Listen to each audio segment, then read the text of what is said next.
Nation scare has claimed its first scalp with the resignation of the company's Director of New Zealand Milk Products, Gary Romano. Romano was left to explain what went wrong when it was revealed that whey protein had been contaminated with a bacteria that could lead to botulism. I'm joined now by Will Leferink, Federated Farmers Dairy Chairman. Hello, thank you for joining us this morning, Mr Leferink. Can I ask you in the first instance, is Gary Romano here something of a sacrificial lamb? Was he pushed or did he step down? Very hard to answer that question, but I'm pretty sure that he didn't feel comfortable where he was, and that he decided that time's up, and I want to be out of this, and he left on his own terms, as I gather. Is this also perhaps an admission that Fonterra has handled this scare poorly?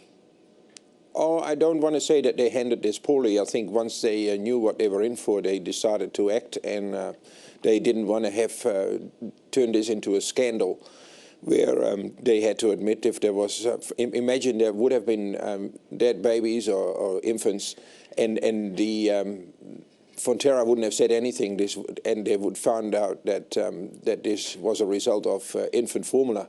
That would be a totally different kettle of fish, and so they rang the bell on themselves. So, okay, and perhaps there's an element of luck that that didn't occur. Are you comfortable with the way Fonterra has handled this?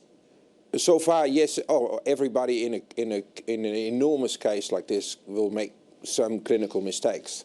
But I think in general, yes, and it's not something you want to get a lot of experience in, because you should prevent these sorts of things. Okay, well, you say that the Chinese government, the Chinese embassy came on The Nation at the weekend and said, you know, Fonterra isn't, it seems, learning from its mistakes here, and they used the term, you know, 3 strikes and you're out.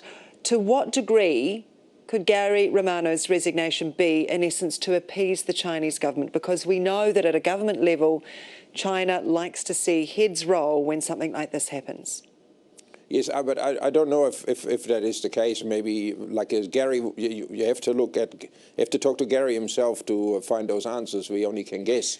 But I'm pretty sure that Gary felt uncomfortable with where things were at and what he felt personally responsible. He's responsible for that part of Fonterra, and he decided it was time to leave and maybe to help Fonterra going forward. Okay, sure. And you represent, you know, a large proportion of dairy farmers in New Zealand.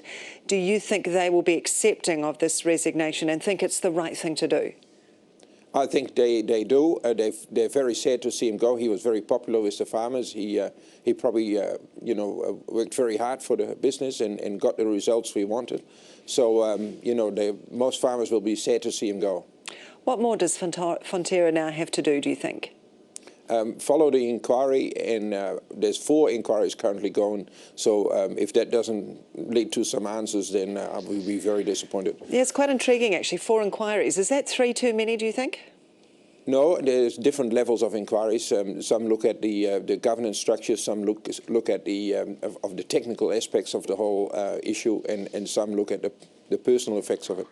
What's the general feeling among dairy farmers that you're speaking to? Is there sort of an aspect here that they've had a bit of a lucky escape here? As you say, it was a huge public health scare. Nothing seems to have occurred. But do they feel that they, you know, have got off lightly here? Their industry has been saved somewhat? We still learn every day what botulism means, and it's very difficult to establish. You know, you've got to have about 50 things lining up for it to establish. And we learn as we go, but very hard to get a handle on it. Farmers in general are very busy calving cows and doing the things on farms. So I don't know how many hours a day they spend on this, but wouldn't be a lot. All right, Will Leferink from Federated Farmers, thank you.